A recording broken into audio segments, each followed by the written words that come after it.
من الشيطان اللعين الرجيم بسم الله الرحمن الرحيم الحمد لله الذي هدانا لهذا وما كنا لنهتدي لولا أن هدانا الله لقد جاءت رسل ربنا بالحق والصلاة والسلام على النبي الأمي الخاتم لما سبق والفاتح لمن غلق المعلن الحق بالحق بالقاسم محمد وأهل بيته الطيبين الطاهرين المعصومين المظلومين الذين أذهب الله عنهم الرجس وطهرهم تطهيرا.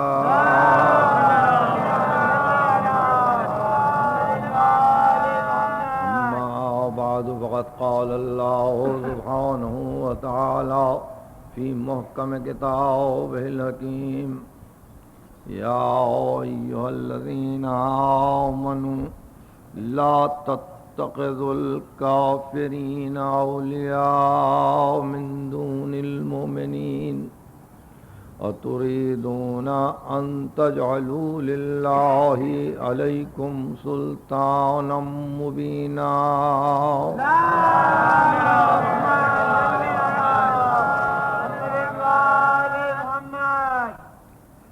حقیقت ولایت کے عنوان پر آپ دوسری تقریر سماعت فرما رہے ہیں اور میرے لیے ایک دشواری یہ ہے کہ میں اسی سلسلہ فکر کو لے کے آگے بڑھ رہا ہوں جس کو میں تمہید سے موسوم کر چکا تھا کہ یہ تمہید ہے، یعنی اس کے معنی یہ کہ دوسری تقریر بھی شاید نظر تمہید ہو اور ہم صحیح معنی میں ان مباحث تک ابھی نہ پہنچ سکیں جہاں راست مضمون سے تعلق پیدا ہوتا ہے. ولی ولایت تولا اور تولیت اسی طرح سے مختلف الفاظ خود آپ کے استعمال میں ہیں، اور اگر آپ کسی اپنے دینی رسالے کو دیکھیں تو آپ محسوس کریں گے کہ یہ لفظ ولا عام طور پر فقہ کی کتابوں میں استعمال ہوا ہے. گفتگو کل یہ تھی کہ راغب اصفہانی نے ولایت کے معنی یہ کیے ہیں کہ کوئی کسی کے قریب اتنا ہو جائے کہ دونوں کے درمیان فاصلہ نہ ہو تو کہتے ہیں کہ یہ مقام ولایت ہے، اتنی نزدیکی ہے. میں کل عرض کر رہا تھا کہ ہم اس وقت جب ولایت پہ گفتگو کریں گے تو نہ قرب مکانی پہ گفتگو کریں گے نہ قرب زمانی پہ گفتگو کریں گے کہ مکان و زمان کا قرب ہمارے نزدیک کوئی اہمیت نہیں رکھتا کہ مکان سے کوئی قریب ہو جائے تو ظاہر ہے کہ احباب تو دور رہتے ہیں، مالک سے نوکر تو زیادہ نزدیک رہتا ہے۔ احباب تو دور بیٹھتے ہیں، نوکر تو سامنے ہی کھڑا ہوا ہے۔ اب اگر راغب کے معنی میں لے لوں تو اس کے معنی یہ کہ وہ اس کا ولی ہے، اور بالکل اسی طرح زمانے کے اعتبار سے اگر دو آدمی ایک ہی زمانے میں ہیں، ایک ہی زمانے میں ہیں اور ایک دوسرے کے ولی ہیں، تو اس لیے یہ صحیح نہیں ہے کہ ایک ہی زمانے میں رہنے والے سب کے سب یکساں قربت نہیں رکھتے۔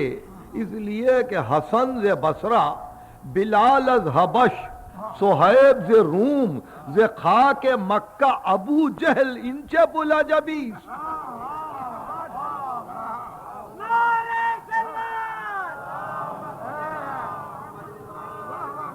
حسن ز بصرہ، بلال از حبش، صہیب ز روم، ز خاک مکہ ابو جہل۔ تو اگر قرب مکانی ہو تو ابو جہل کی ولایت ثابت ہو جائے۔ اس لیے ہم قرب مکانی و زمانی پر لغوی اعتبار سے گفتگو نہیں کریں گے کہ مکان قریب ہے اس لیے ولی ہے، زمان قریب ہے اس لیے ولی ہے، ایسا نہیں ہے، بلکہ ہم گفتگو کریں گے قرب معنوی پر، قرب باطنی پر، قرب حقیقی پر، جہاں مکان و زمان کا تصور ہی نہ آئے، بلکہ یہ معلوم ہو کہ میلانات میں، رجحانات میں، عواطف میں کتنی ایک رنگی و یکسانیت ہے کہ ایک دوسرے کا ولی بنے۔ ارشاد عرض کیا حضرت ابراہیم نے بارگاہ رب العزت میں کہ پروردگار وجنبنی و بنی ان نعبد الاصنام، مجھے اور میری اولاد کو بت پرستی سے بچا لے۔ رب انہن اضللن کثیرا من الناس، پروردگار بتوں نے بہت سے انسانوں کو تباہ کر ڈالا۔ فمن اتبعنی فہو منی، اب جو میری پیروی کرے وہ میری منیت میں ہے۔ اور یہاں 2000 برس کے بعد پیغمبر کو حکم ہو رہا ہے فاتبع ملت ابراہیم حنیفا، ابراہیم حنیف کی ملت کی پیروی کرو تاکہ منیت کا مقام ملے۔ تو 2000 برس کا فاصلہ ولایت پیغمبر کے لیے حارج نہیں ہے۔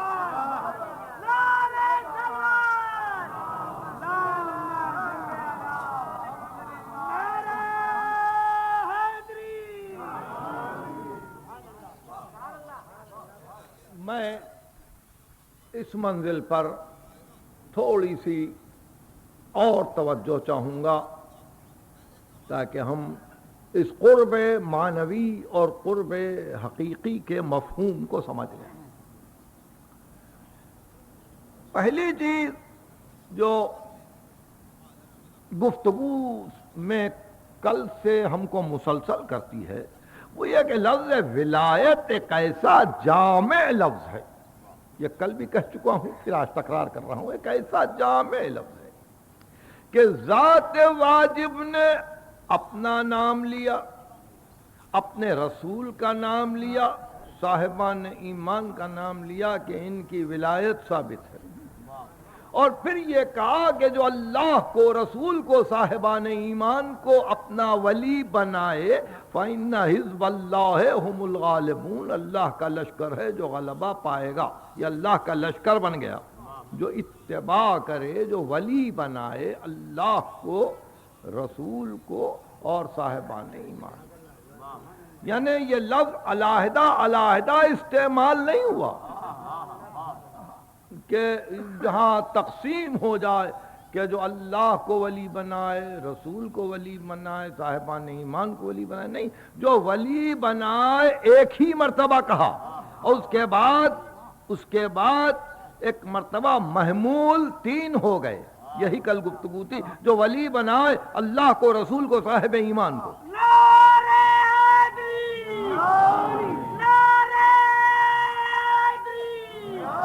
جو اللہ کو, رسول کو, صاحبان ایمان کو ولی بنائے, ارشاد ہوا کہ وہی فلاح پائے ہوئے ہیں اور انہی کے لیے نجات ہے. تو اس منزل پر پہلا انسان کے لیے مقام غور و فکر کا یہ ہے کہ اللہ سے رسول کو جو قرب ہے وہ کون سا قرب ہے, وہ کون سی نزدیکی ہے؟ قرب مکانی ہے, قرب زمانی ہے؟ نہیں, قرب معنوی ہے. اب آپ سمجھ, قرب حقیقی ہے, یعنی وہ نزدیکی جو معنویت کے اعتبار سے نزدیک کرے. اب نزدیکی کے معنی کیا ہوئے؟ یہ نزدیکی کے معنی یہ نہیں ہوئے کہ برابر بیٹھنا. نزدیکی کے معنی یہ ہوئے کہ مالک کی مرضی سے بندے کی مرضی اتنی قریب ہو, مالک کے ارادے سے بندے کا ارادہ اتنا قریب ہو, مالک کے مطلوب سے بندے کا مطلوب اتنا قریب ہو, مالک کے مقصد سے بندے کا مقصد اتنا قریب ہو کہ آواز قدرت دے ما تشاؤون الا ان یشاء اللہ, تم نہیں چاہتے ہو مگر وہی چاہتے ہو جو خدا چاہتا ہے. اس کو قرب معنوی کہتے ہیں.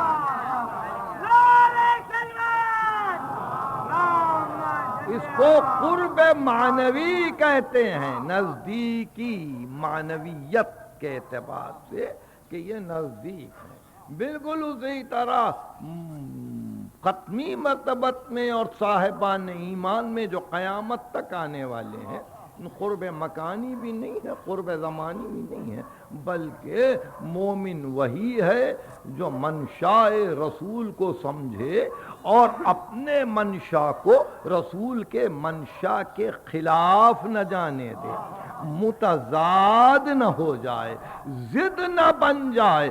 تو یہ قربت معنوی ہوئی. اس مقام پر اللہ, رسول اور صاحبان ایمان کی ولایت کا تذکرہ کیا کہ ان میں معنوی اعتبار سے, باطنی اعتبار سے, حقیقی اعتبار سے, عقلی اعتبار سے قرب ہے, نزدیکی ہے. اور اس نزدیکی کی وجہ سے ان کو ولا حاصل ہے, ولایت حاصل ہے. ارشاد ہوا آیت میں کہ اے صاحبان ایمان, تم صاحبان ایمان کو چھوڑ کر کافرین کو اپنا ولی نہ بنانا. یعنی تمہارے امیال و عواطف اور ہیں, کفار کے امیال و عواطف اور ہیں, ان کے میلانات اور ہیں, ان کے رجحانات اور ہیں, ان کے فکر کے طریقے اور ہیں, تمہارے افکار اور ہیں. اس لیے تم صاحبان ایمان کے ساتھ تو مل جل کر رہ سکتے ہو, مگر یہ کہ تم اپنا دوست, اپنا ہمدرد, اپنا سرپرست, اپنا نگہبان, اپنا گارڈین کفار کو نہ بناؤ. کیا تم یہ چاہتے ہو کہ اللہ کو تمہارے لیے اور تمہارے خلاف ایک حجت مل جائے کہ تم نے غلطی کی؟ اتریدون ان تجعلوا للہ علیکم سلطانا مبینا, کیا تمہارا یہ ارادہ ہے کہ تم خداوند علی اعلیٰ کو یہ موقع دو کہ وہ حجت اپنی تمہارے سامنے پیش کرے کہ تم نے تو ہماری مرضی کے خلاف کام کیا تھا, تم نے تو ہماری مرضی کے خلاف کام کیا تھا, ہمارے دشمنوں سے تم نے ساز باز کی تھی. اس لیے یہ غلط ہے, یہ غلط ہے. آپ کو معلوم ہے کسی ملک کے رہنے والوں کے لیے بدترین جرم چوری, ڈاکہ یا اور اس قسم کے جرائم میں سے یہ جرم بدترین نہیں ہے. کسی ملک کے رہنے والوں کے لیے بدترین جرم ٹریزن ہے, یعنی اس ملک میں رہ کر دوسرے دشمن ملک سے ساز باز کرنا، دوسرے سے ساز باز کرنا، یہ بدترین جرم ہے، یہ بدترین کرائم ہے کسی شہری کا کہ وہ کسی ملک میں رہے اور دوسری مملکت کے رہنے والوں سے جو اس ملک کے دشمن ہو ساز باز کرے۔ تو ظاہر ذات واجب نہیں چاہتی ہے کہ جب تم صاحب ایمان ہو تو ان لوگوں سے ساز باز کرو جو نہ اللہ کو مانے، نہ رسول کو مانے، نہ کتاب کو مانے، نہ یوم آخر کو مانے۔ تو پھر تم یہ کیسے کہہ سکتے ہو کہ ساز باز بھی ہوگا تمہارا ایمان بھی رہے گا؟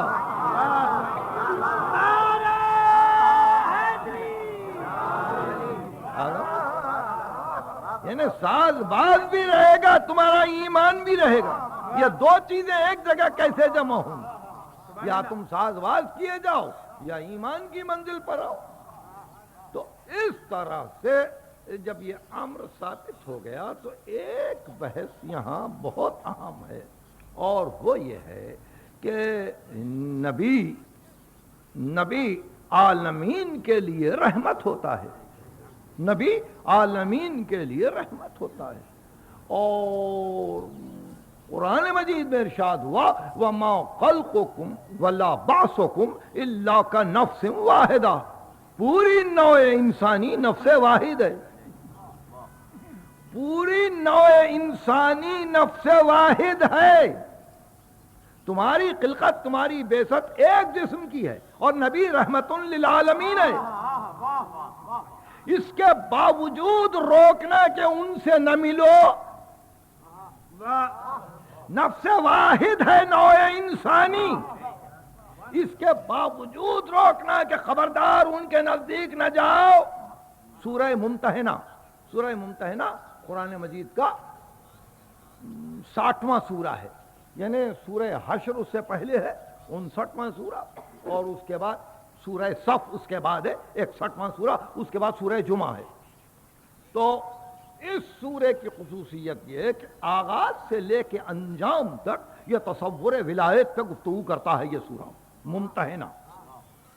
اور پہلی آیت اس سورے کی ہے بسم اللہ الرحمن الرحیم یا ایھا الذین آمنوا لا تتخذوا عدوی وعدوکم اولیاء، اے صاحبان ایمان میرے دشمن کو اور تمہارے دشمن کو ولی نہ بنانا۔ دیکھیے بحث اب چھڑ گئی ہے اور میں چاہتا ہوں کہ تمہید مکمل ہو جائے۔ لا تتخذوا عدو، اس آیت میں یہ ہوا تھا کہ دیکھو خبردار کافرین کو ولی نہ بنانا۔ اس سورہ ممتحنہ میں ارشاد ہوا یا ایھا الذین آمنوا لا تتخذوا عدوی وعدوکم اولیاء، خبردار ان کو ولی نہ بنانا کہ تلقون الیہم بالمودہ، کہ کہیں سب کو چھوڑ کے ان سے مودت کرنے لگو۔ یہ لفظ مودت کا استعمال ہے سورہ شورى کے بعد دوسری مرتبہ، کہ کہیں ایسا نہ ہو کہ تم ان سے مودت کرنے لگو جو میرے دشمن ہیں اور تمہارے دشمن ہیں، اس لیے کہ وہ تم تک اللہ کی طرف سے جو چیزیں آئی ہیں اس کو وہ تسلیم نہیں کرتے، اس کو نہیں مانتے، اس لیے خبردار میرے اور تمہارے دشمن کو ولی نہ بنانا۔ دیکھیے بات ادھوری ہو جائے گی، اس لیے یہیں ایک بات اور سمجھ کے چلیں کہ کس منزل لطف پر یہ خطاب ہے سورہ ممتحنہ کی پہلی آیت کا کہ مفسرین حیران ہیں کہ ظاہر ہے کہ خدا کا دشمن خدا کا کیا بگاڑ سکتا ہے، مگر بتلایا کہ عدوکم تمہارا دشمن۔ تو کتنا لطف ہے، کتنی مہربانی ہے صاحبان ایمان پر کہ تمہارا دشمن میرا دشمن ہے،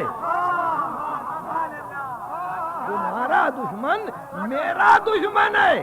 یہ لطف دیکھیے بندوں پہ، یہ لطف دیکھیے، یہ کرامت دیکھیے، یہ مکرمت دیکھیے، یہ عنایت دیکھیے، یہ رحمت دیکھیے کہ لا تتخذوا عدوی وعدوکم اولیاء تلقون الیہم بالمودہ. خبردار صاحبان ایمان، میرے اور تمہارے دشمن کو ولی نہ بنانا. قرآن مجید میں ایک اور مقام پر یہ اس دشمنی کے سلسلے میں گفتگو آئی ہے، ذرا اس کو ہم ایک نظر دیکھ لیں پھر آگے بڑھ جائیں گے. یہ سورہ طٰہٰ ہے. یہ ابھی میں 60ویں سورے کی پہلی آیت پڑھ رہا تھا، اب میں واپس جا رہا ہوں 20ویں سورے پر، سورہ طٰہٰ پر.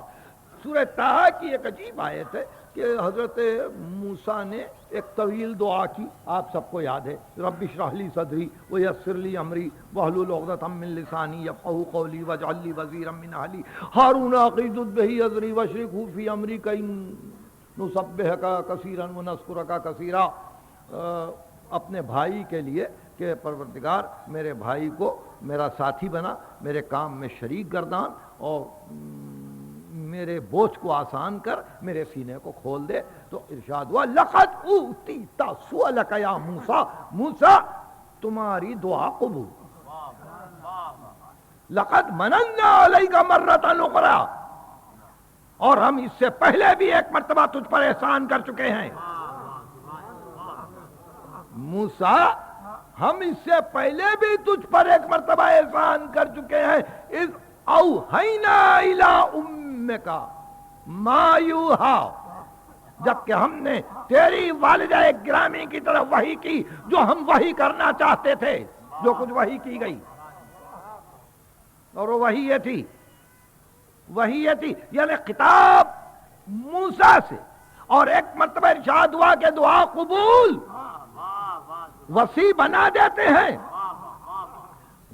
وسیع بنا دیتے ہیں، عقیق کو وسیع بناتے ہیں، شرح صدر بھی کرتے ہیں، بوجھ بھی کم کرتے ہیں، زبان کی لغزشوں کو بھی ختم کر دیتے ہیں، زبان کی گرہ کو بھی کھول دیتے ہیں. واحلل عقدۃ من لسانی، سب کچھ. مگر ہم نے اس سے پہلے بھی ایک احسان کیا ہے، لقد مننا علیک مرۃ اخری، ہم نے ایک اور بھی احسان کیا ہے، اور وہ یہ کہ ہم نے تمہاری والدہ گرامی کی طرف وحی کی تھی. اور وحی یہ تھی ان اقذفیہ فی التابوت، تیری مادر گرامی کی طرف ہم نے وحی کی تھی. اور ایک مرتبہ بچپن کو یاد دلایا کہ جب تم بچے تھے تو ہم نے تمہاری ماں کی طرف وحی کی تھی کہ اس بچے کو تابوت میں بند کرو. ان اقذفیہ فی التابوت واقذفیہ فی الیم، اور صندوق کو دریا میں پھینکو. یلقہ الیم بالساحل، اور دریا ساحل کی طرف اس صندوق کو بہا دے گا. یاخذہ، اس کو پکڑے گا، عدو لی وہ عدو لہو، اس کو لے لے گا صندوق کو ایک ایسا دشمن جو میرا بھی دشمن ہے، موسیٰ کا بھی دشمن ہے.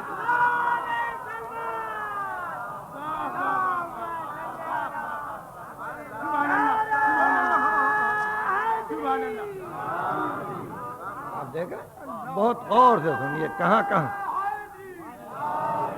کہاں سے میں آپ کی فکر کو خوی کر رہا ہوں. ذرا ملاحظہ فرمائیے کہ یاخذہ عدو لی وہ عدو لہو، کہ اس صندوق کو ساحل سے اٹھا لے گا ایک ایسا آدمی جو میرا دشمن ہے اور اس کا دشمن ہے. یعنی ابھی نبی نہیں ہوئے، ابھی نبی نہیں ہوئے، یہ نو مولود ہے، نو مولود ہے، مگر کمال قرب معنوی یہ ہے کہ اس بچے کا دشمن میرا دشمن ہے. یہاں بڑے ہونے کی ضرورت نہیں، یہ شجر نبوت ہے، یہاں چھوٹے بڑے سب برابر ہیں.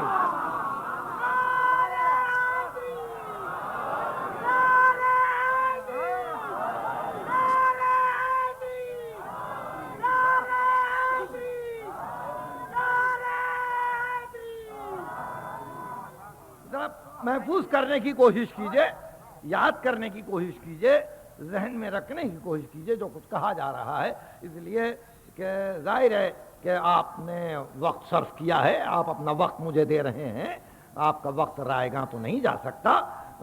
کچھ ذرا سی فکر کریں کہ میں یہ کہہ رہا تھا یا ایھا الذین آمنوا، سورہ ممتحنہ، لا تتخذوا عدوی وعدوکم اولیاء، میرے اور تمہارے دشمن کو ولی نہ بناؤ.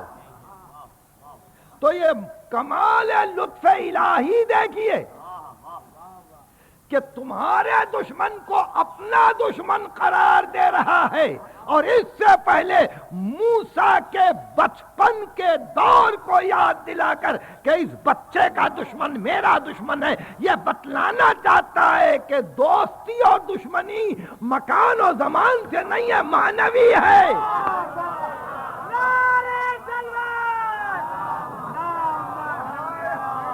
دیکھیے صاحب، دیکھیے اب ہم جس منزل پر آئے ایک لفظ اور آگے بڑھ گیا، ایک لفظ اور آگے بڑھ گیا فکر میں، وہ یہ کہ دوستی اور دشمنی مکانی اور زمانی نہیں ہے کہ ایک ہی وقت میں کوئی ہو اور آپ دشمن ہو، کوئی آپ کے ساتھ ہو آپ دشمن ہو، کوئی آپ سے برائی کرے دشمن ہو. نہیں، دشمنی معنوی جب ہوتی ہے، دشمنی جب معنوی ہوتی ہے تو وہ دشمن جو سب سے بڑا ہے، وہ ہزاروں برس پہلے آنے والا، وہ ذریت آدم کے ساتھ ساتھ چلتا ہے، یہ کہتے ہوئے لَأَحْتَنِكَنَّ ذُرِّيَّتَهُ إِلَّا قَلِيلًا، میں پوری آدم کی ذریت کو تباہ کر دوں گا، چند آدمیوں کو بچاؤں گا. تو آپ نے دیکھا یہ دشمنی بھی معنوی ہے، مکانی اور زمانی نہیں ہے. خیر، آئیے تو اب پھر واپس آ رہے ہیں اس بحث پر کہ جہاں میں تھوڑی سی توجہ بھی چاہتا ہوں اور ایک اہم ترین مسئلے کی طرف اشارہ کر رہا ہوں آج کی اس تقریر میں. لا تتخذوا عدوی وعدوکم اولیاء تلقون الیہم بالمودہ، خبردار میرے اور تمہارے دشمنوں کو ولی نہ بنانا. ولی نہ، دیکھیے صاف جملہ تھا کہ خبردار اسلام کے دشمن کو ولی نہ بنانا. دیکھو نبی کی مخالفت کرنے والوں کو ولی نہ بنانا، قرآن کی مخالفت کرنے والوں کو ولی نہ بنانا، میرے احکام کی مخالفت کرنے والوں کو ولی نہ بنانا، سہارا نہ بنانا، ہمدرد نہ بنانا، سرپرست نہ بنانا. نہیں، ساری برائیوں کو لفظ عدو میں جمع کیا،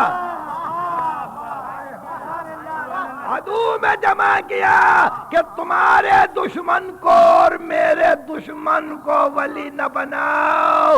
یہی وہ دشمن ہے جو قرآن کا دشمن ہے، جو دین کا دشمن ہے، جو نبی کا دشمن ہے، جو وسیع کا دشمن ہے، جو حق کا دشمن ہے، جو صدق کا دشمن ہے. خبردار ولی نہ بناؤ اور اس سے مودت نہ رکھو. اب آپ نے دیکھا، اب اس سے مودت نہ رکھو. جو دشمن ہے میرا، جو دشمن ہے تمہارا، اس سے مودت نہ رکھو. اس حکم کے بعد اگر یہ کہہ دے کہ کسی سے مودت رکھو،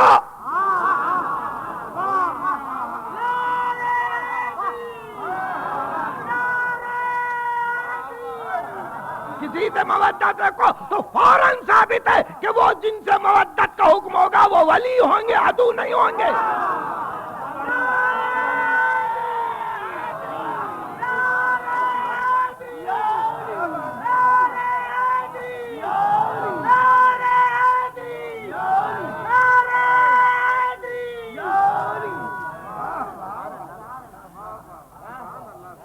تو بہرحال اس منزل فکر پر پہنچ کر اب وہ بحث جو چھڑی تھی پھر اس بحث پہ آ جاتے ہیں. اس واسطے کہ یقیناً اجتماعی حافظہ اگر کسی مقام پہ رک جائے تو رک جائے، مگر بولنے والے کے لیے ناممکن ہے کہ وہ اپنی فکر کے سلسلے کو الجھا دے.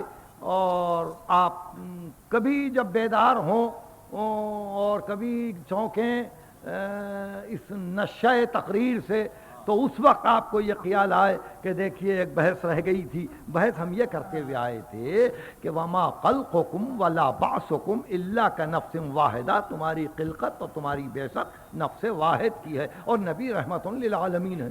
اور پھر ارشاد ہوتا ہے فلاں کو دشمن رکھو دوست نہ بناؤ، فلاں کو دشمن رکھو دوست نہ بناؤ، اور نبی رحمت للعالمین ہے۔ اور پھر یہ بھی ہے کہ انسانیت نفس واحد ہے، انسانیت نفس واحد ہے، نفس واحد ہی میں کسی حصے کی طرف اشارہ کر کے کہہ رہا ہے کہ خبردار اس حصے کو دوست نہ بنانا۔ اب یہاں سے فکر اور بلند ہو، وما خلقکم ولا بعثکم الا کنفس واحدہ، تمہاری خلقت اور تمہاری بعثت نفس واحد کی ہے، تم ایک ہو، مشرق میں رہو، مغرب میں رہو، شمال میں رہو، جنوب میں رہو، ساری دنیا میں پھیلے رہو، نوع انسانی ایک ہے، مبعوث کیے جاؤ گے تو جسم واحد کی طرح مبعوث کیے جاؤ گے۔ یعنی دیکھیے انسان کی ایگا نگت کے بحث سے کہ ایک انسان دوسرے انسان سے کتنا متاثر ہوتا ہے، یہ آیت خود ایک عنوان بن کر کئی تقریروں کے لیے ہم کو کافی ذخیرہ دے سکتی ہے اگر ہم اس پہ بحث کریں کہ یہ نفس واحدہ کیا ہے، مگر پیغمبر رحمت للعالمین ہے۔ اور ادھر ارشاد ہوتا ہے کہ خبردار دیکھو ان لوگوں کو ولی نہ بنانا، یہ تمہارے دشمن ہیں، ہمارے دشمن ہیں۔ تو اب ایسے موقع پر بے اختیار دل چاہتا ہے کہ ایک مسئلے کی طرف آپ کو توجہ دی جائے، اور وہ یہ ہے کہ انسانیت یقیناً جسم واحد، انسانیت یقیناً جسم واحد، اور کمال لطف الہی یہ ہے، کمال رحمت الہی یہ ہے، پیغمبر اسلام کی عالمینی رحمت کا تقاضا یہ ہے کہ جسم انسانی کے کس حصے میں فاسد مادہ جمع ہو چکا ہے اس کی نشاندہی کر دے۔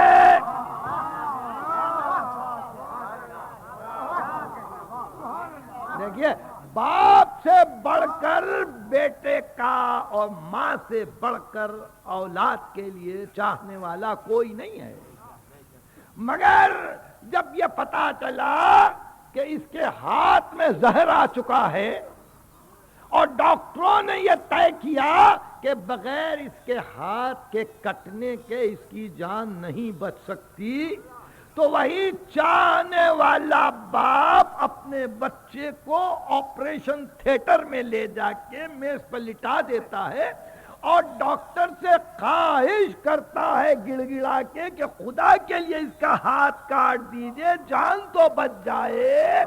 اس لیے اگر جسم واحد میں مادہ فاسد کہیں جمع ہو جائے تو رحمت للعالمین کو حق ہے کہ احد میں لڑے، بدر میں لڑے، خیبر میں لڑے، خندق میں لڑے، خدا جائے۔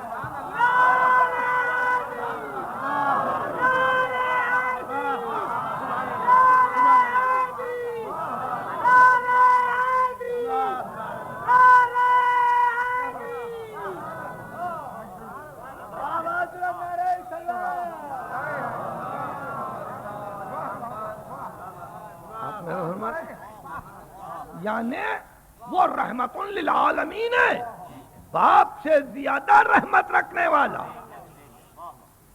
اور ذات واجب آباء و امہات سے زیادہ شفقت کرنے والی نوع انسانی پر۔ وہ اگر حکم دے کہ قاتلوہم حتی لا تکون فتنہ، رسول ان سے اتنا لڑو کہ فتنہ دب جائے۔ دیکھیے جسم انسانی کی تطہیر کی،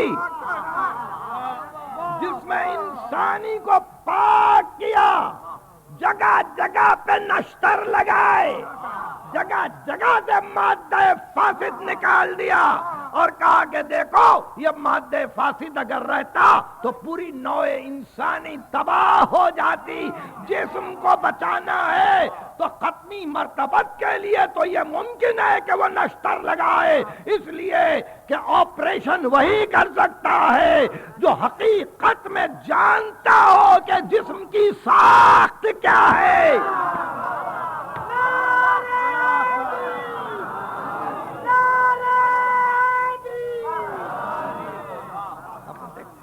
آپریشن وہی کر سکتا ہے سرجن جو جانے کہ جسم کی ساخت کیا ہے، کہاں سے کس حصے کو کاٹنا ہے. جو جسم کو نہ جانے وہ آپریشن کیا کرے.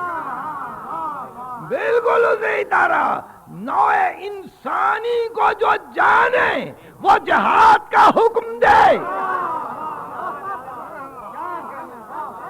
اور کہے کہ ہاں اب لڑیں گے تو ختمی مرتبت اگر بدر میں، احد میں، خیبر میں، خندق میں، حنین میں، 87 غزوات میں لڑ رہے ہیں، یا ان کا وسیع کسی مقام پہ تلوار کھینچ رہا ہے تو اس کے معنی یہ ہے کہ وہ جان رہا ہے کہ مادہ فاسد کہاں ہے اور اس طرح سے اس مادے کو یہاں سے ہٹا دینا چاہیے. تو بالکل اسی طرح رحمت مطلقہ کا حکم یہ ہے کہ دیکھو نوع انسانی میں اگر کوئی حصہ تمہارے لیے مفید نہ ہو تو اس سے مدد نہ مانگو. کبھی ایسا ہوتا ہے کہ آپریشن کیا جاتا ہے، کبھی ایسا ہوتا ہے کہ جسم کا کوئی حصہ خود بخود مفلوج ہو کر سوکھ کر گر جاتا ہے اور اس کے متعلق زمانے میں انقلابات آتے ہیں، تمدنوں کو الٹ دیا جاتا ہے، سلطنتیں تباہ کر دی جاتی ہیں، عذاب الہی کی مختلف صورتیں آتی ہیں اور درس پہ درس دیا جاتا ہے، سبق پہ سبق دیا جاتا ہے کہ دیکھو نوع انسانی کو درس دے رہے ہیں. آپ کو حکم ملا کہ خبردار اپنے دشمن کو اور اللہ کے دشمن کو بشرطے کہ تم صاحب ایمان ہو. یعنی صاحب ایمان کو یہ اختیار ہے کہ جو اس کا دشمن ہے اس کو وہ اللہ کا دشمن سمجھے. صاحب ایمان کو یہ اختیار ہے کہ جو اس کا دشمن ہے اس کو اللہ کا دشمن سمجھے. لا تتخذوا عدوی وعدوکم اولیاء تلقون الیہم بالمودہ کہ جس سے تم مودت کرنے لگو. یہ کون سے سورے کی آیت ہے؟ پہلی سورہ ممتحنہ. سورہ ممتحنہ کلام مجید کا 60واں سورہ ہے. سورہ حشر کے بعد سورہ سب سے پہلے. میں نے ابھی عرض کیا کہ یہ پورا سورہ غور کے قابل ہے. کبھی موقع ملے گھر کی تنہائی میں تو چھوٹا سا سورہ ہے، اس کو ترجمے کے ساتھ پڑھیے اور خوب سمجھنے کی کوشش کیجئے تو آپ کو پتہ چلے گا کہ اس میں کتنے عجیب معانی پنہا ہیں. سورہ یہاں سے شروع ہوا اور جس آیت پہ سورہ ختم ہوا وہ آیت یہ ہے یا ایھا الذین آمنوا، اے صاحبان ایمان، لا تتولوا قوما، خبردار اس قوم کو دوست نہ بنانا. دیکھیں وہاں سے شروع کیا دشمن کو دوست نہ بنانا. اب گفتگو آگے بڑھ گئی لا تتولوا قوما، اس قوم کو ولی نہ بنانا غضب اللہ علیہم، جس پہ اللہ کا غضب نازل ہوا ہو. قد یئسوا من الآخرہ کما یئس الکفار من اصحاب القبور. یہ وہ قوم ہے مغضوب جس پہ اللہ کا غضب نازل ہوا ہے کہ یہ آخرت سے اس طرح مایوس ہو گئی جیسے کافر صاحبان قبر سے مایوس ہو گئے.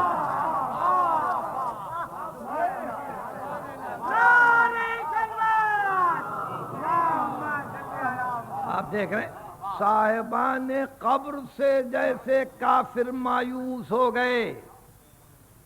یا ایھا الذین آمنوا لا تتولوا قوما غضب اللہ علیہم قد یئسوا من الآخرہ کما یئس الکفار من اصحاب القبور. سورہ ختم ہو گیا.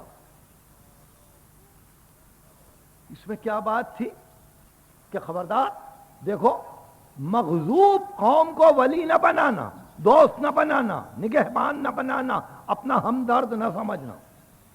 یہ وہ لوگ ہیں کہ آخرت سے مایوس ہیں. لفظ استعمال ہوا یئسو, آخرت سے مایوس ہے. کیسے؟ کما یئس الکفار من اصحاب القبور, جیسے کافر قبروں پر سے گزر کے یہ کہتا ہے کہ مٹی کے ڈھیر میں کیا ہے, مٹی کے ڈھیر میں کیا ہے. تو قبر سے مایوسی اگرچہ وہ 10,000 برس پہلے کی قبر ہو, 10,000 برس پہلے کی قبر ہو, قبر سے مایوسی نہیں, وہاں کچھ ہے, وہاں کچھ ہے. اس لیے ارشاد ہوا سورہ ممتحنہ میں کہ کافر صاحبان قبور سے مایوس ہیں, صاحبان قبور سے مایوس ہیں. تو اب اگر قبروں ہی کو کوئی راؤنڈ ڈالے, اب کوئی قبروں ہی کو مٹا ڈالے کہ اس میں کچھ نہیں ہے, تو یہ سورہ تو پکار رہا ہے کہ وہ قوم اللہ کے غضب میں مبتلا ہے.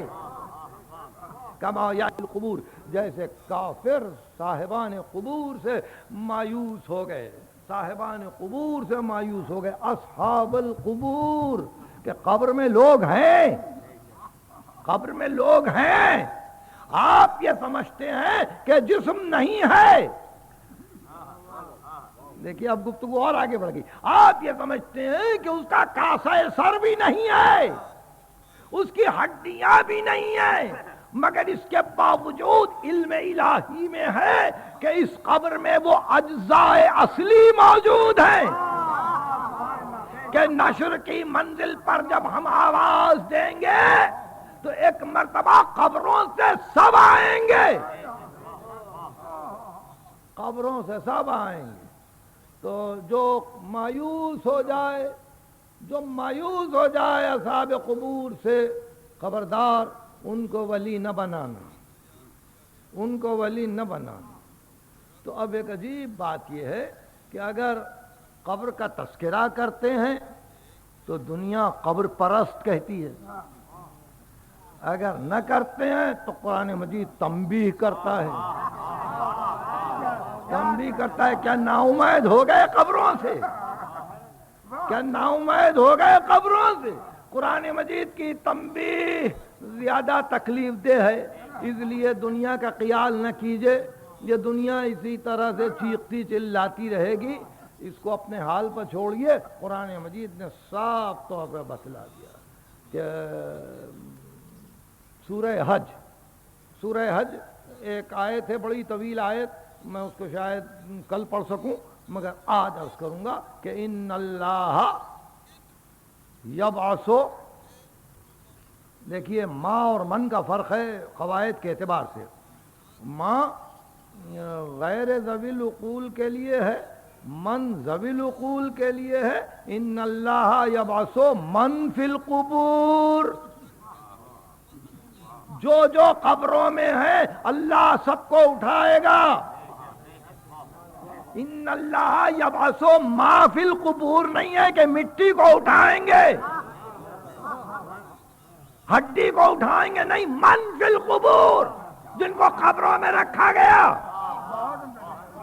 تو آپ نے دیکھا بعثت کے لیے اب وہ 10,000 برس کے بعد قیامت آئے, یہ قبر ہے, جو دفن ہوا ہے وہ ہے. تو اس طرح سے اب پتا چلا کہ قربت مکانی و زمانی زیر بحث نہیں ہے. ہزاروں برس کے بعد بھی اٹھنے والے قبروں سے اٹھیں گے. اگر نیک ہوں گے تو نیک اٹھیں گے, بد ہوں گے تو بد اٹھیں گے, عدو ہوں گے تو عدو اٹھیں گے, ولی ہوں گے تو ولی اٹھیں گے.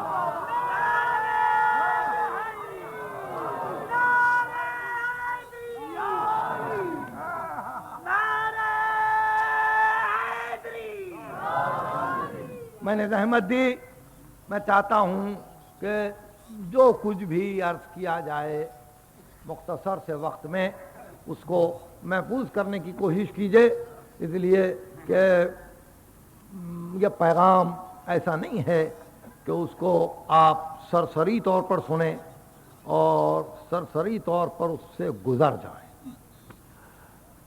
ابھی اس منزل پر یہ بحث ہو رہی تھی کہ ولایت وہ قربت ہے، وہ نزدیکی ہے کہ جو معنویت ہے۔ تو ولایت کو سمجھنے کے لیے اس کے ضد پہ بحث ہوئی۔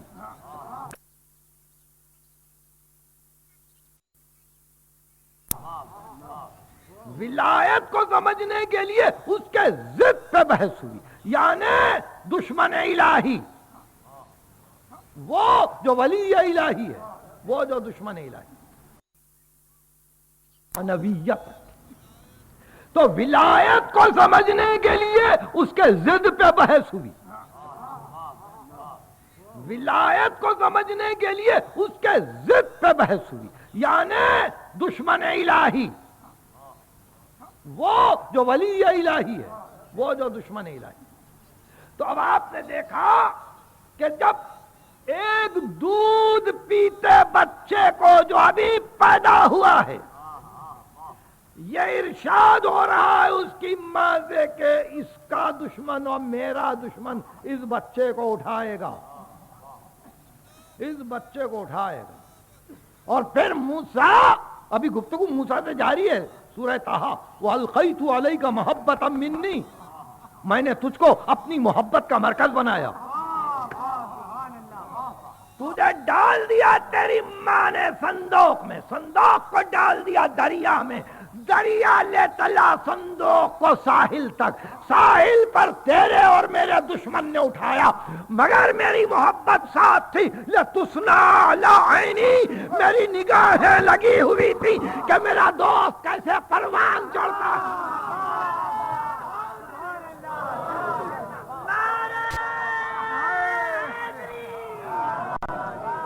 لَتُسْنَا عَلَىٰ عَيْنِي، یہ ذات واجب کے کرم کو تو دیکھیے، لَتُسْنَا عَلَىٰ عَيْنِي، تاکہ تم میری آنکھوں کے سامنے پروان چڑھو،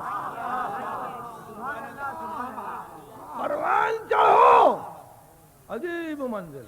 موسیٰ کے لیے ارشاد ہوا القیت علیک محبۃ منی، میری محبت میں نے تجھ پر ڈال دی، میری محبت کا مرکز بنایا۔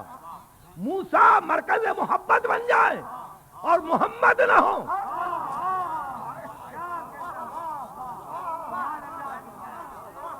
لِتُسْنَا عَلَىٰ عَيْنِي، تجھ کو اپنی آنکھوں کے سامنے، اپنی آنکھوں کے سامنے تجھ کو ہم نے پروان چڑھایا تاکہ تم دشمنوں کے شر سے محفوظ۔ اور ہاں موسیٰ، اب یہ سورہ شعراء، سورہ شعراء وہی واقعہ، یہ 20ویں سورے سے ہم ایک مرتبہ گویا 26ویں سورے پہ آئے، اور یہاں ایک مرتبہ ارشاد ہوا کہ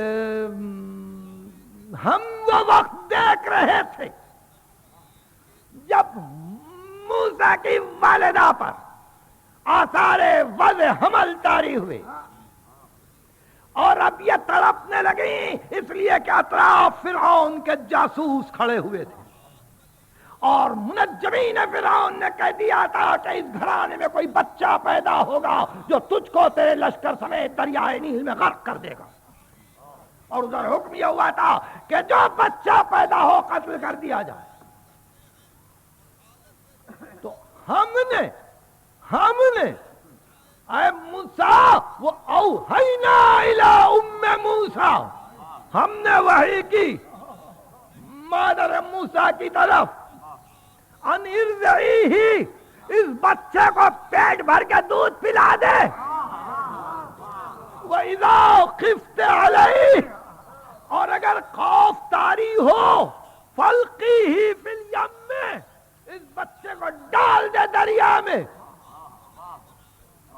وَلَا تَخَافِي، ڈرنا نہیں، وَلَا تَحْزَنِي، محزون نہ ہونا، انا رادوہ الیک، ہم وعدہ کرتے ہیں کہ تیرے بچے کو تجھ سے ملا دیں گے، وجاعلوہ من المرسلین، اور ہم اس کو مرسل بنائیں گے۔ اور اس کے بعد ارشاد ہوا کہ قریب تھا، بچے کو دودھ پلا کے دریا میں پھینکا، کادتاً تبدی بہی، بچے کو پھینکنے کو تو پھینک دیا، مگر قریب تھا کہ منہ سے ایک چیخ نکلے، ایک بلند آواز سے فریاد کرے۔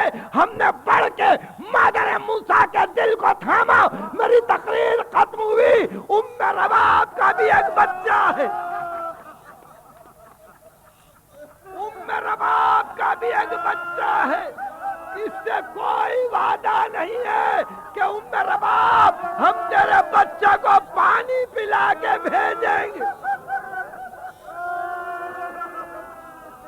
مادر موسیٰ گھبرانا نہیں، ڈرنا نہیں، اس کو پیٹ بھر کے دودھ پلا دے، دریا میں ڈال دے، ہم وعدہ کرتے ہیں کہ ہم یہ بچے کو تجھ سے ملا دیں گے۔ مگر اللہ نے ام رباب کا کلیجہ بچے کو تو بھیج دیا۔ تھوڑی دیر کے بعد حسین آئے اور کہا رباب میرے ساتھ ساتھ آؤ۔ رباب ساتھ ساتھ گئی تو ایک مقام پہ بیٹھ کے حسین نے قبر کھودی اور کہا رباب لے تیرا بچہ دفن ہو۔